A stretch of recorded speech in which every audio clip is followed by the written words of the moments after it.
강혜신의 오늘의 미국.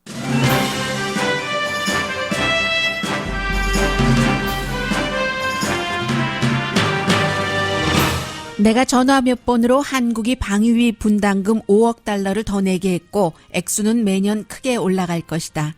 트럼프 대통령의 사실과 다른 이 말이 한국 정부와 언론을 혼돈하게 만들었다고 뉴욕타임스를 포함한 미국의 주요 모든 언론이 보도합니다. 미국에서는 2차 북미 정상회담에 큰 기대를 하진 않지만 관심은 높습니다. 문재인 대통령은 평화를 만드는 눈덩이로 베트남의 회담장에 존재할 것이라고 크리스천 사이언스 모니터가 사설에서 전했습니다.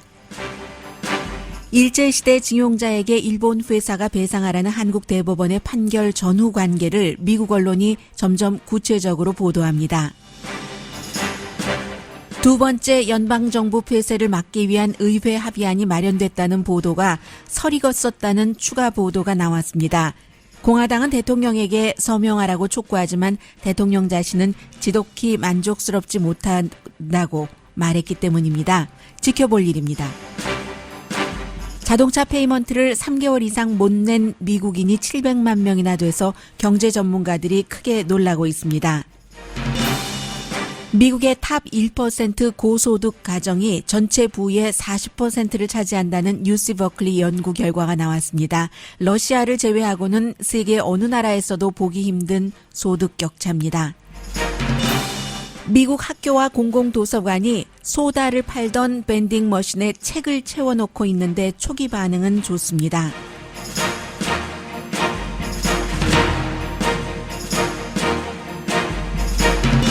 여러분 안녕하십니까? 오늘의 미국 강혜신입니다.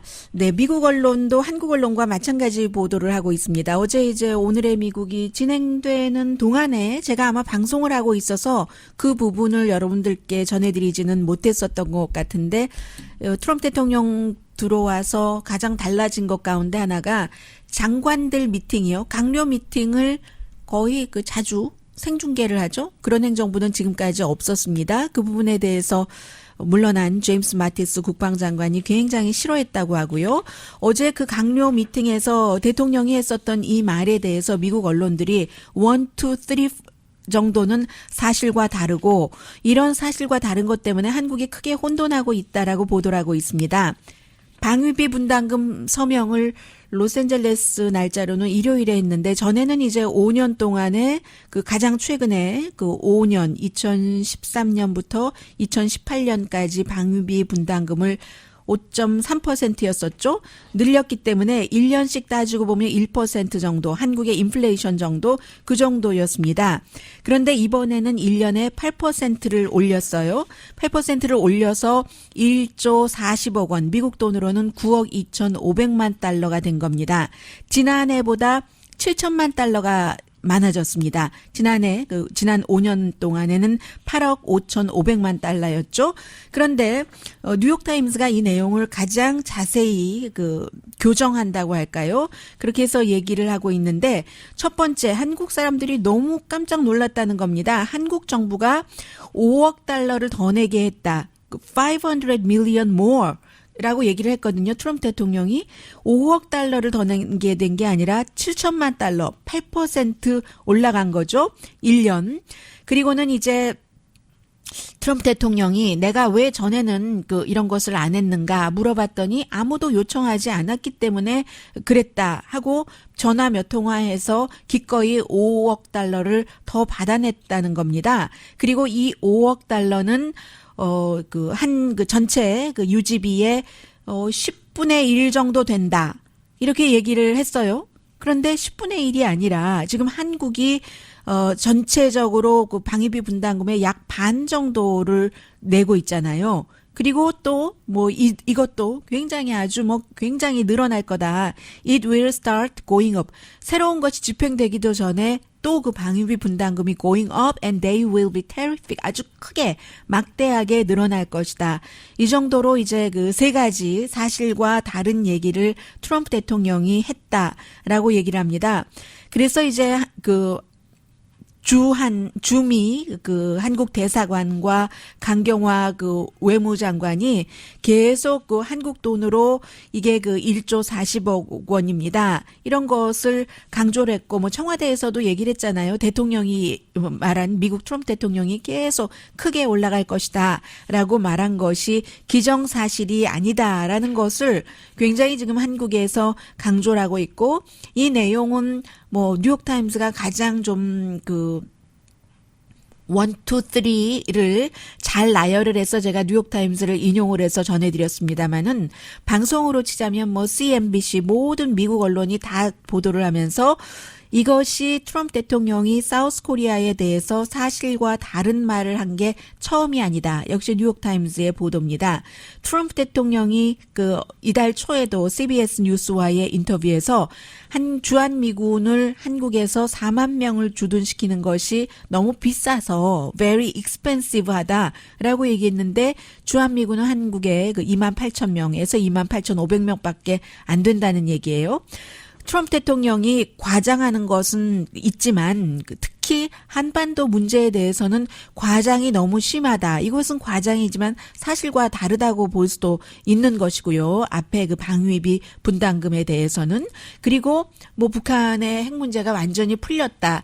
이런 식으로 그 많이 그 얘기를 그 하고 있다라고 하면서 한국 사람들이 이제 이 같은 그 미국 대통령의 모습을 보면서 너무 혼돈스럽고 사실 이번 그 방위비 분담금에 있어서 한국 정부가 성공적으로 저항을 해서 미국이 트럼프 대통령이 50% 인상을 요구했었던 것을 일단 1년으로 기간은 낮췄지만 8%로 묶어놨다는 겁니다. 그리고 이렇게 빨리 1년짜리라도 협상을 할 수밖에 없었던 것이 트럼프 대통령이 2차 북미 정상회담에서 주한미군을 철군한다던가 돈도 많이 드는데 줄인다던가 줄일 수 있는 폭은 몇천 명은 있어요.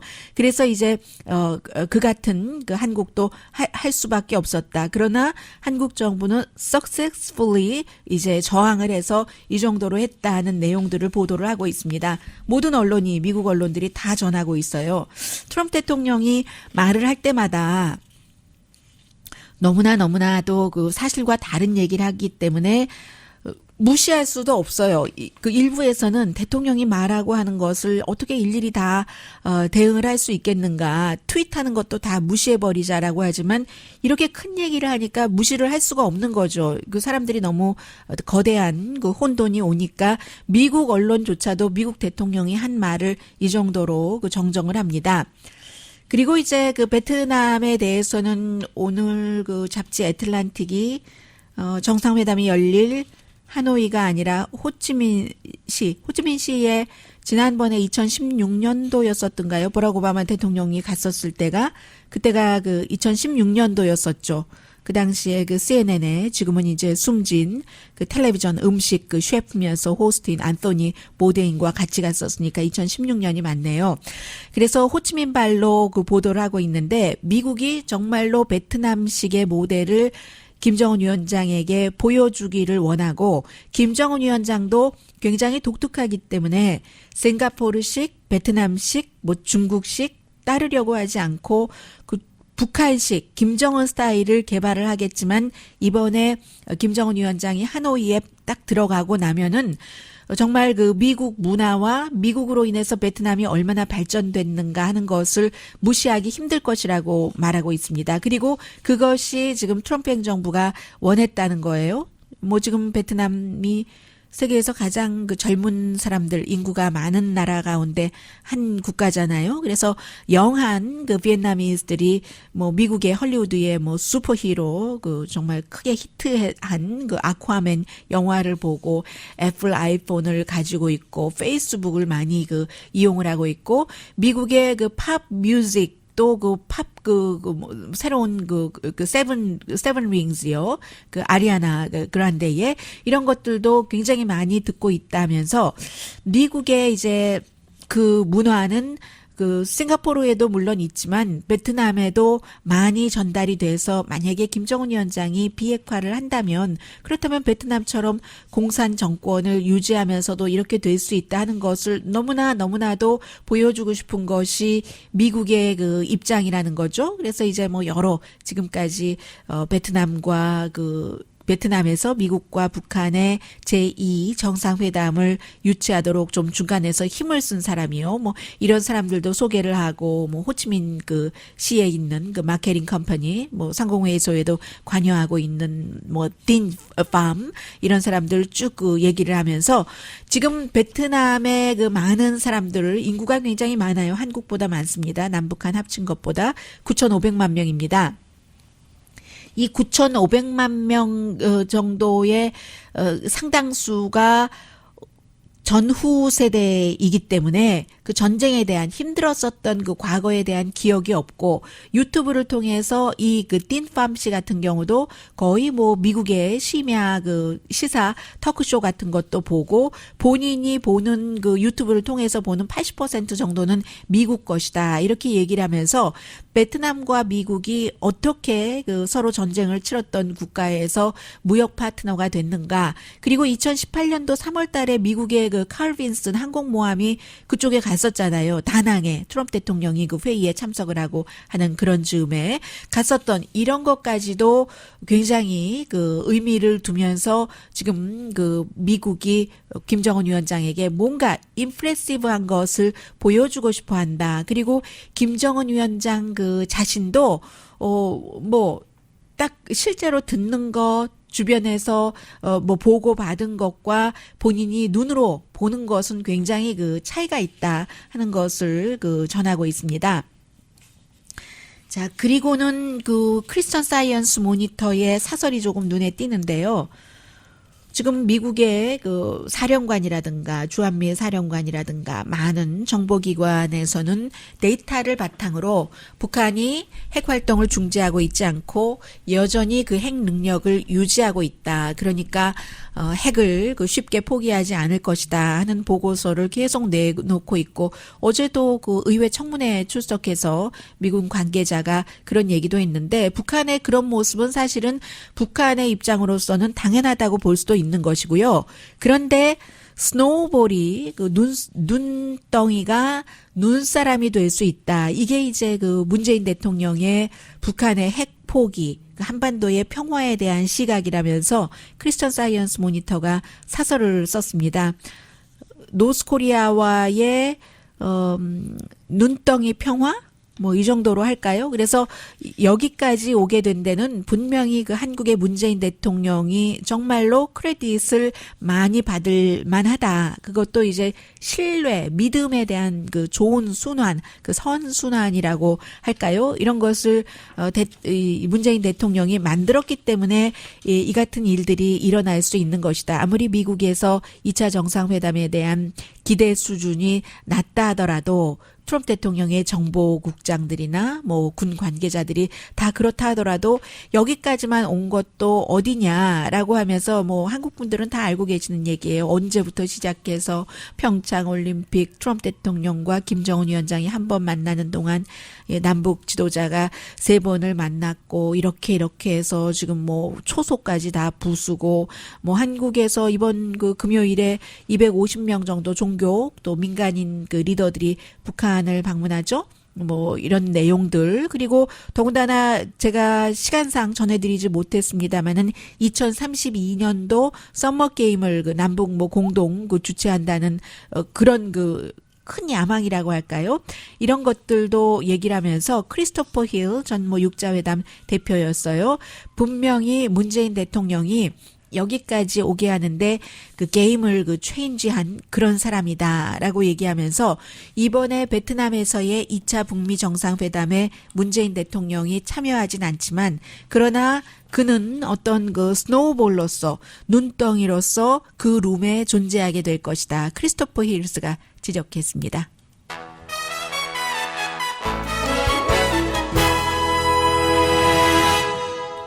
잠시 뒤에는 강제 그 징용 판결 그 이후에 한국과 일본과의 관계요. 그 사이에 뭐 그 한국 뭐 함대와 초계기 일본 뭐 레이더 문제 이런 거 많이 있었잖아요. 그런 것들을 지금 미국 언론이 조금 더 자세히 보도를 하기 시작하거든요. 그래서 요즘 그 미국 언론은 한국의 그 세계에서의 아시아에서의 여러 가지 위치에 대해서 한국의 언론보다도 어떤 때는 더 냉정하게 제대로 보도를 해줄 때가 많습니다. 왜냐하면 미국도 지금 언론이 분열이 돼 있지만 한국 언론도 마찬가지이기 때문에 제3자의 입장에서 전하는 것이 훨씬 좀 객관적일 수도 있고 그리고 이제 미국 언론이 아무래도 한국 내부에서 그만 통하는 한국말 언론보다는 영향력이 많기도 하고요. 잠시 뒤에 그 내용 또 미국 주요 뉴스 전합니다. 라디오 서울 방송 오늘의 미국 듣고 계십니다. 아마 연방정부 폐쇄한 예산안이 어떤 형태로 문제가 풀리든지 간에 민주당이 승리했다고 하고 공화당은 공화당이 승리했다고 할 겁니다. 그런데 기본적으로는 그 트럼프 대통령이 현재 돈의 액수 자체는 약 그 13억 달러 조금 넘죠? 14억 달러 조금 넘는 건 아니고 13억 7천만 달러인가? 그렇게 되죠. 그리고 트럼프 대통령이 원했던 것의 한 4분의 1 정도밖에 안 되는데 그것뿐만이 아니라 거기에다 대고 이제 중간에 들어가는 그 단어들이 있잖아요. 어떤 형태로 그 이것을 표현을 해야지 되는가. 여기에 대해서 공화당과 민주당이 완전한 그 합의를 보지 못했답니다. 그리고 뭐 그 안에는 여러 가지 내용들이 정말로 많이 들어가기 때문에요. 그래서 어제 의회에서 그 합의안이 나왔습니다라고 오늘의 미국에서 도 말씀을 드렸는데 오늘 아침에 그 폴리티코가 보도를 하는 것을 보니까 아직 그 애매모호한 부분이 있다. 게다 대고 또 트럼프 대통령이 extremely unhappy하다고 했잖아요. 이렇게 합의했다는 이 내용, 그 돈 그 부분만 보고도 대통령도 돈 부분을 보고 그러는데 의회 지도자들은 어떻게 하는 것이 이게 공화당이 이긴 것처럼 민주당이 이긴 것처럼 보이느냐. 그리고 이제 중간에 거기 연방 계약자들에게 해당되는 것도 있고 여러 가지가 그 포함되기 때문에요. 아직 정리가 되지 않았다. 그리고 정리가 되고 나서도 오늘 아침에도 많은 기자들이 그 로스앤젤레스는 지금 9시 21분입니다만 아침 동부는 3시간 앞서가니까요. 물어보니까 대통령이 과연 이제 통과되면 이 안에 서명을 할지 서명을 하지 않을지 분명하게 얘기하진 않지만 두 번째 연방정부 폐쇄를 할 수 있는 분위기는 아니라고 봅니다.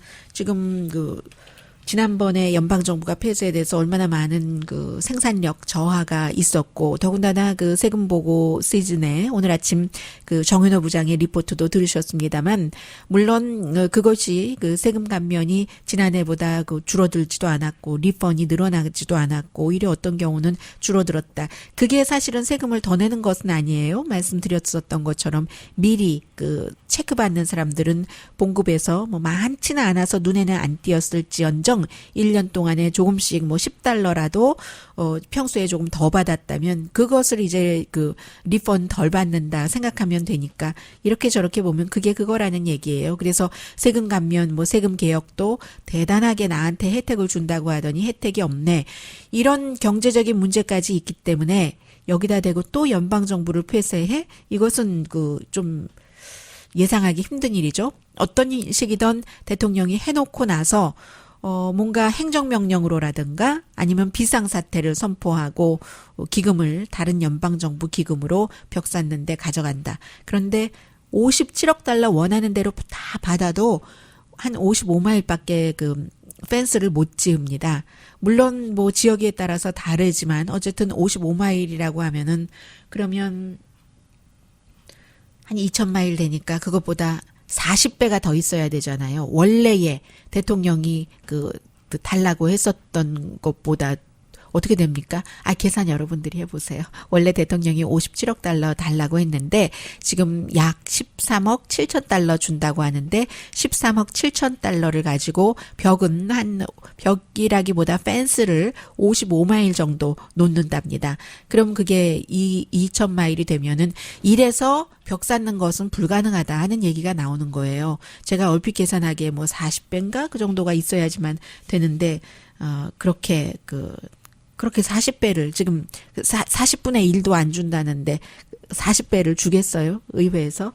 불가능하다는 얘기죠.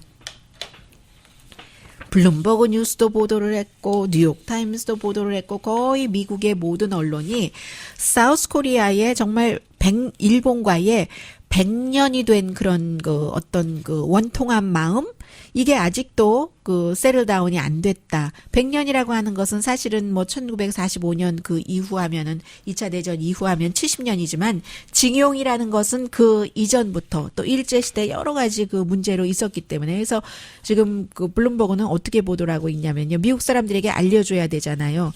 굉장히 긴 내용이네요. 제법.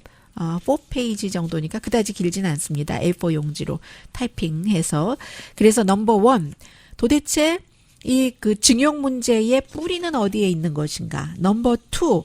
그러면 어떤 그 컴퍼니들과 어떤 컴퍼니들이 연관이 돼 있느냐? 뭐 니폰 스틸, 뭐 수미모토, 뭐 등등 뭐 많잖아요. 그리고는 이게 또 왜 그 포스코와도 연관이 되느냐? 왜냐하면 니폰 스틸이 그 포스코에 그 뭐 투자도 하고 조인트 벤처를 했잖아요. 그러니까 그리고 그럼 그 뭐 어떤 앞으로 영향이 있는가? 또 그 위안부 논란은 또 뭔가 일본이 과거에 정말로 한국이 말하는 것처럼 사과를 한 적이 있는가? 그리고 이 일이 얼마나 나빠질 것인가? 이런 식으로 문답식으로 기사로 쓰자면 너무 방대하니까 그렇게 보도를 했고요. 뉴욕타임스 같은 경우도 한국 분들은 거의 알고 계시는 건데 이 거의 알고 계시는 내용을 1, 2, 3, 4, 5, 6, 7 페이지로 정리를 해서 전한다는 것은 굉장히 긴 기사였어요. 저는 미국 사람들이 이 기사를 읽고 어떤 그 생각을 할까 하고 댓글을 보려고 했는데 댓글을 허용하지 않은 기사였습니다. 그래서 이제 결국은 그 일제시대의 니폰 스틸, 수미모토 메탈 등등 해서 이제 그 배상을 해라 하는 그 판결이 나왔고 그 배상의 판결이 나올 때까지도 한국에서도 정부가 바뀌어서 그 전 정부에서는 오히려 뭔가 두 나라 사이 관계가 나빠진다고 하고 안 하려고 했는데 결국은 문재인 행정부 들어와서 그 대법원의 판사가 14명 가운데서 8명이 이번에 새로 임명된 판사인가요?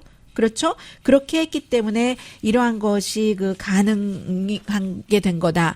그리고 미국 언론이 이렇게까지 길게 보도하는 것은 트럼프 대통령이 과거 행정부와는 달리 아시아를 그 세계 국제 외교의 중심축으로 둔다. 이게 아니라 뭐 중재 역할을 하기를 원치를 않고 그런데 한국과 일본은 굉장히 그 미국에 있어서 중요한 그런 나라니까 이런 것을 미국 언론이 보도를 하는 건데요. 그 니폰 그 스틸 신일 철주금 이제 그 한국말로 하면 그렇게 되죠. 그런데 어느 정도 이 정도까지 자세히 보도를 합니다. 일제시대 때 그리고 2차 대전 그 기간 동안에 징용으로 끌려간 한국 사람들이 780만 명이 된다. 그리고 뭐 여성 위안부는 이제 숫자가 다른 걸로 그리고 이게 이제 그 한일 그 박정희 전 대통령과 일본이 65년도에 외교관계 수립하면서 맺은 조약이 5억 달러밖에 안 돼요. 3억 그것도 그 3억 달러는 무상 원조고 그리고 2억 달러는 융자였었습니다. 그런데 이렇게 따지고 보면은 이런 돈을 그 군사 독재 정권이라고 표현을 하고 있는데 군사 독재 정권이 그럼 징용 나간 사람에게 줘야지 되잖아요. 하나도 주지 않았죠. 그리고는 하이웨이를 놓고 댐을 건설하고 공장 짓고 국가의 그 어떤 그 산업 기반 시설을 마련하는데 다 썼다는 겁니다. 그리고는 이게 행정부에 따라서 1980년대 말 이후에 이제 그 민주적인 선거가 치러지고 나서 90년대 초부터 사람들이 내가 그렇게 징용 가서 일제시대 때 피해를 입었는데 왜 일본은 배상을 했다고 하는데 나에게는 돌아오는 게 없는 거야? 해서 이제 한국 사람들이 처음에는 일본 법원에 소송을 했고 2000년도 이후에 그리고는 이제 한국 법원 클라이맥스가 이제 그 지난해에 10월 달 대법원이 니폰 스틸에게 한 사람당 뭐 8만 9천 달러를 이 선생님께요. 배상을 해라. 그리고 이제 또 다른 3명의 그 그 가족들에게 이렇게 해라 하는 거잖아요. 다른 원고의 가족들에게. 그래서 이제 일본이 뭐 화가 났고 1965년도 이것을 국가적인 외교적인 것을 안 지키면 어떡하느냐 했더니 문재인 대통령이 이걸 정말 일본의 리더들이 정치적으로 이용하지 말고 험블하게 이 이슈에 대해서 진실되고 겸허하게 대해야 된다. 이런 반응을 했고요. 그리고는 이제 2000년도 넘어가면서 징용에 끌려가셨던 분들이 굉장히 많이 숨지시고 이런 부분. 그리고 전문가들은 한 300군데의 일본 회사가 여기에다 연관이 됐다. 그렇지 않겠어요? 뭐 광산도 있고 비행기 만드는 데도 있고 뭐도 있고 뭐 집 날르는 데도 있고 하니까는요. 이런 내용을 쭉 전하면서 이제 일본이 과연 어느 정도나 배상을 한 액수 자체도 적절한가? 그럼 한국 정부는 적절했는가? 이런 것들 때문에 이제 여기까지 쭉 오게 된 내용을 뉴욕타임스가 가장 자세히 전하고 있어요.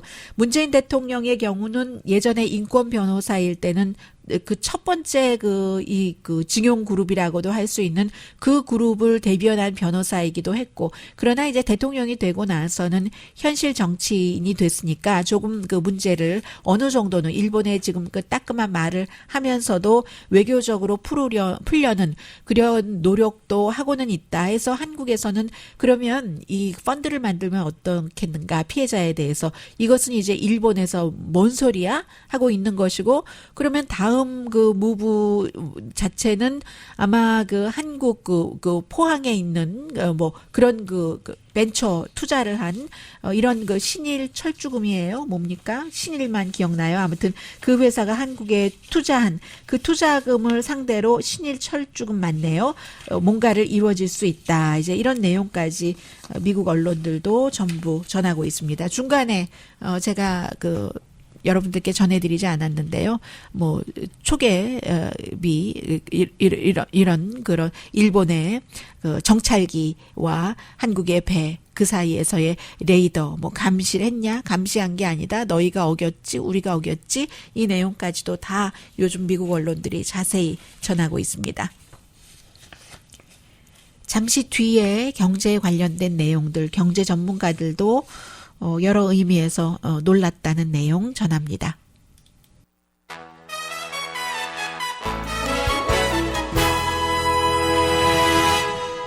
라디오 서울 방송 오늘의 미국 듣고 계십니다. 네, 불가능한 것들이 있잖아요. 어제 캘리포니아주의 게빈 뉴섬 주지사가 당선되고 첫 번째 연설을 했는데, 우선 캘리포니아주 고속 열차요. 로스앤젤레스부터 샌프란시스코로 가는 양쪽을 잇는 이 고속 열차 안을 이제 중단하겠다. 그렇게 발표를 했습니다. 너무 오래 걸리고 여러 가지 효용, 비용 대 결과도 알 수 없고 해서 더 이상 추진하지 않겠다라고 얘기를 했고, 이민에 대해서 이제 여러 가지 얘기를 했고요. 특히 가족 분리라던가 이런 인권 위반이다 하는 얘기를 했는데, 관련해서는 오늘 아침에 NPR 방송을 들으면서 새벽에 출근을 하는데, 요즘 예를 들어서 로스앤젤레스의 로스필리지 주변 이쪽은 잘 사는 사람들이 많잖아요. 그런데도 홈리스 피플들이 이제는 거의 없는 지역이 없는 거예요. 그래서 사람들이 내 얼마 전까지만 하더라도, 불과 1년 전까지만 하더라도 내 앞마당, 내 뒷마당은 안 되지라고 했는데 그것조차도 조금 생각을 바꾼다는 겁니다. 해서 우리 동네에 홈리스 피플들이 있다면 그 사람들이 어떻게 해야지 더 이제 그 사람들 건강에도 좋고 주변에도 좋고 하는지, 주민들이 좀 임시 어떤 샤워 시설 같은 것도 만들고요. 이런 형태로 조금 바뀌고 있다 하는 느낌 들고요. 지금 대통령이 멕시코 벽 쌓는 것에 대해서 말하고 있네요. 잠시 좀 들어보실까요? 왜 안 들리죠? 네, 안 들리니까 못 듣겠습니다. 다시 한번 해볼까요? 네, 여전히 안 들리고 있습니다. 네, 700만 명이라고 하면요, 미국 인구가 3억 2천만 명, 이 가운데서 80대 이후, 또 16살 미만, 운전하지 않는 사람들, 또 자동차가 없는 사람들 빼면은 700만 명이면 꽤 많은데, 700만 명이나 되는 사람들이 90일 동안 자동차 페이먼트를 못했다는 겁니다. 이거는 그 경제 전문가들이 볼 때는 아니 경제가 이렇게 좋은데 이게 뭔 소리지? 실업률도 그렇게 낮은데 본인이 원하기만 하면 다 직업을 가질 수 있다는데 참 이상하다 하는 거예요. 이게 이제 뉴욕의 연방준비제도 은행의 뉴욕 그 지부에서 발표를 한 새로운 리포트거든요. 그래서 가만히 들여다보니까 30살 미만이고 또 그 크레딧 점수가 나쁜, 보통 크레딧 점수가 나쁘다고 할 때 620 미만 정도를 얘기를 하잖아요. 그런 정도의 젊은 사람들이 페이먼트를 3개월이나 못하는 사람들이 이 정도 숫자가 된다는 겁니다. 그래서 이 620 아래이면은 보통 이제 자동차 융자 이자율이 이렇게 높습니까? 14.5에서 20%까지 된다고 하는데 못 내면 더 높아지잖아요. 그리고 자동차 페이먼트를 못 한다는 것은 자동차 페이먼트 먼저 할까요? 집 페이먼트 먼저 할까요? 맞습니다. 집 렌트비보다도 자동차 페이먼트를 안 하면 뭐 일을 하러 갈 수가 없잖아요. 그래서 이게 굉장히 중요한 것이다. 그리고 이제 또 하나는 경제가 그다지 좋다고는 하지만 한국에서도 젊은이 실업률 때문에 그렇게 문재인 대통령 인기가 젊은이들 사이에서 내려가고 있는데 미국도 마찬가지로 젊은 사람들이 뭐 경제가 좋다는데 별 혜택을 못 받는구나. 왜냐하면 요즘 공화당 행정부의 경제 정책 같은 것이 세금 감면 혜택도 부자에게 주는 거지. 부자가 젊은 사람들이 30세 미만이 어느 날 갑자기 부자는 안 되잖아요. 크게 물려받은 재산이나 있다면 모르지만. 그래서 그런 것이라고 보시면 되고요. 그리고 미국의 뭐 빚이 처음으로 22조가 됐다. 역사상 처음 이렇게 얘기하는 것 뭐 예상했었던 부분이에요. 왜냐하면 그 트럼프 대통령이 취임하고 나서 그때의 미국 빚이 19조 뭐 거의 20조 정도 됐거든요. 그랬으니까 지금 이제 22조가 되는 건데 예상보다 조금 빨리 올라갔죠. 이 세금 감면안 때문에 그런 것도 있고 그리고 플러스 국방비를 굉장히 많이 늘렸잖아요. 30%나 늘렸기 때문에 그럼 연방에서는 빚이 많아진다 하면은 무슨 뜻이냐면 기본적으로는 이자율이 인상된다는 얘기잖아요. 그러면 연방 정부에서 이 빚이 많아지고 이자율이 그럼 내야지 되는 것에 대해서 높아지면은 그러면 돈 쓰는 데를 안 써야지 되죠. 어떠한 프로그램 커버하는 거 여기에 이제 복지가 많이 줄어들고 있고 이미 앞으로도 더 줄어들 수도 있다 하는 얘기고요. 이 부분도 굉장히 전문가들이 놀랐는데 미국의 소득 격차가 대공황 전보다도 더 나쁘답니다, 지금.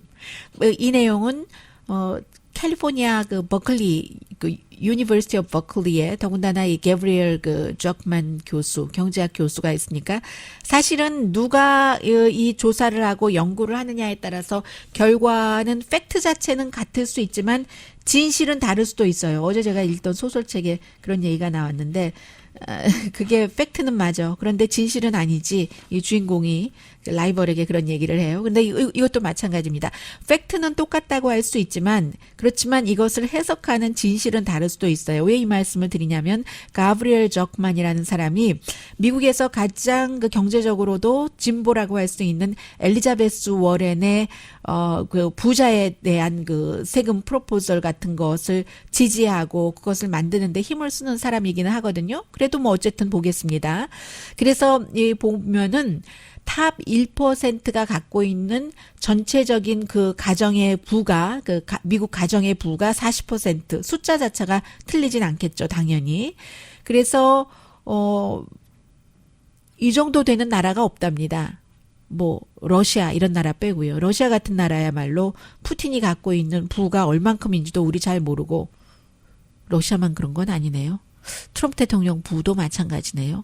트럼프 대통령은 갖고 있는 재산은 많다고 불리고 그래서 실제로 따져보면 그것보다는 적을 것이라고 사람들이 알고 있는데 전문가들이 세금에 대해서는 전혀 공개하지 않고 이 러시아 같은 나라가 이 분명히 블라디미르 푸틴이 엄청난 부자라는 것은 알겠는데 공개하지 않으니까 그 또 푸틴을 비롯해서 그 주변 사람들이 얼마나 일반 사람들과 소득 격차가 있는지 잘 모르잖아요. 그런 나라를 빼고는 투명한 현재의 그 디벨롭드 된 그런 국가 가운데서는 미국의 소득 격차가 가장 그 크다는 얘기입니다.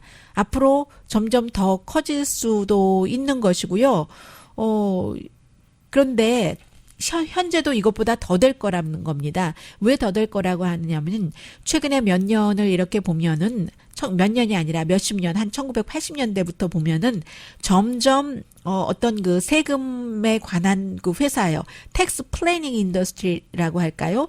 그런 뭔가 부자에 대해서 세금에 대해서 컨설팅을 해주고 세금 보고도 해주고 이렇게 저렇게 투자도 이렇게 해야지 조금 세금을 덜 내고 하는 그런 같은 세금 플래닝 인더스트리가 엄청나게 커졌기 때문에 이것도 꼭 미국만 그런 건 아니지만 세계화가 된 것이긴 하지만 그래서 전형적인 이 같은 데이터만 갖고는 생각하기가 판단하기가 힘든데 그 전형적인 데이터만 가지고 판단하더라도 탑 1% 가정이 갖고 있는 게 전체적인 40%의 가정이 갖고 있는 부와 맞먹는다. 이런 얘기를 하는 겁니다. 그래서 이런 것들도 너무 격차가 심해지면은 나중에는 좀 힘들어지는 거죠. 이것 갖고는 안 되겠다 해서 지금 그 민주당에서 엘리자베스 워렌 의원이라든가 아니면 이제 새로운 신진들이 굉장히 좀 그 극단적인 세금에 대해서도 그런 안을 내놓는데 그 같은 안이 뭐 말씀드리는 것처럼 그 지지를 받는 것도 있지만 그 정신 자체는 뭔가 바꿔야 된다. 그런데 이건 너무 극단적이지 해서 반대하는 사람들이 많은 것 같고요. 민주당 내부에서도요. 그리고 역시 그 세금과도 그렇지만 그 밖에 무슨 이 그린 뉴딜에 세금이 다 포함되고 하잖아요. 뭐 탑 1%에게는 뭐 세금을 70%를 내게 한다던가. 과거에 그 비슷하게 간 적이 있기는 있어요. 미국에서도 70년대 전에. 그렇긴 하지만 어쨌든 지금 그것은 과거의 일이고 현대에 어떻게 갑자기 70%를 하느냐. 이것은 그 이루기 불가능한 것이다. 희망사항이다. 라고 보는 게 민주당 쪽에서의 또의 시각이기도 하고요. 하워드 슐츠가 무소속으로 대통령에 출마한다는 하워드 슐츠가 당장 얘기하네요. 지금 민주당의 젊은 그 오카시오 콜테즈 알렉산드리아 오카시오 콜테즈 등이 내놓은 이 그 그린 뉴딜은 이거는 비현실적이다. Not realistic. It's just not realistic 이라고 표현을 합니다. 중간에 어디선가 이제 매듭이 지어지겠죠.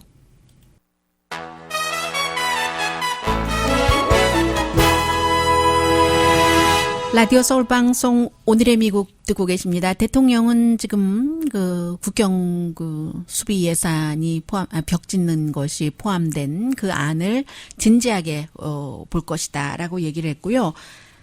세상이 너무 많이 바뀌어서요. 존슨 앤 존슨 하면 뭐 생각나세요? 저는 그 핑크빛 그 아기 냄새, 아가의 냄새.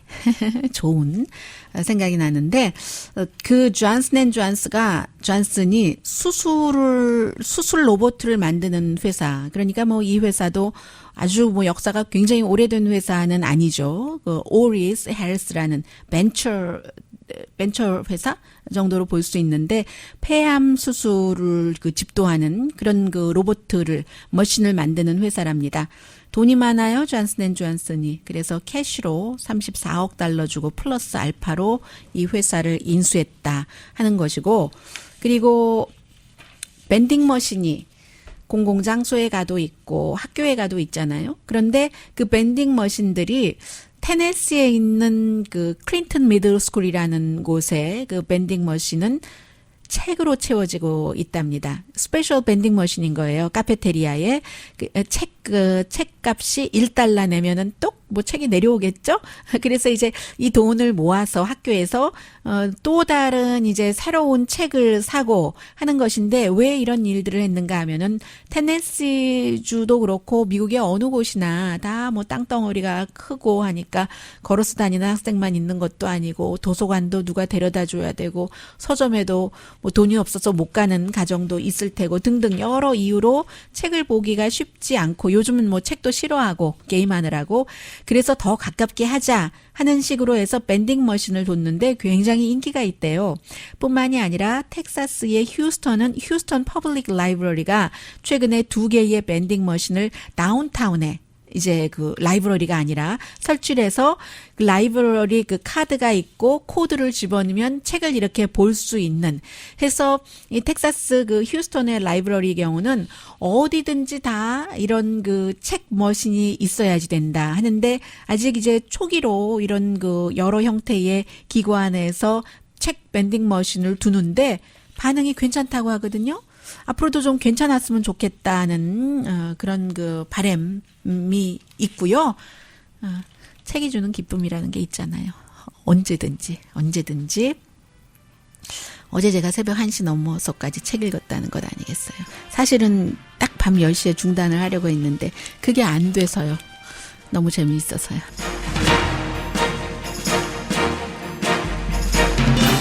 뭐 책뿐만이 아니라 왜 책이 재밌다고 하겠어요. 그 안에 스토리가 있고 그냥 뭐 웃고 넘기자는 게 아니라 재미있는데도 가슴에 이제 착착 달라붙는 그런 것들 때문에 그렇지 않겠어요?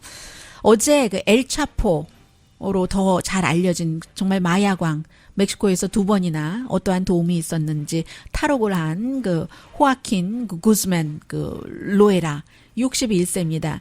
이 사람이 모든 그 범죄 혐의 10개 혐의에 대해서 결국은 다 이제 유죄로 나왔는데 그 사이에 이제 감옥에서 자동차를 타고 재판정으로 가고 하는 동안에 7분의 그 비디오를 그 관계기관에서 공개를 했거든요.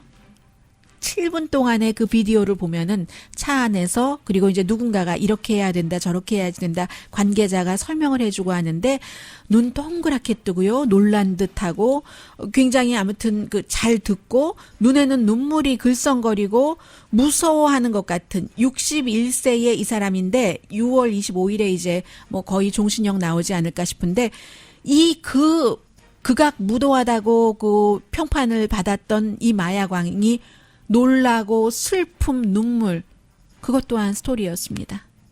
강혜신이었습니다.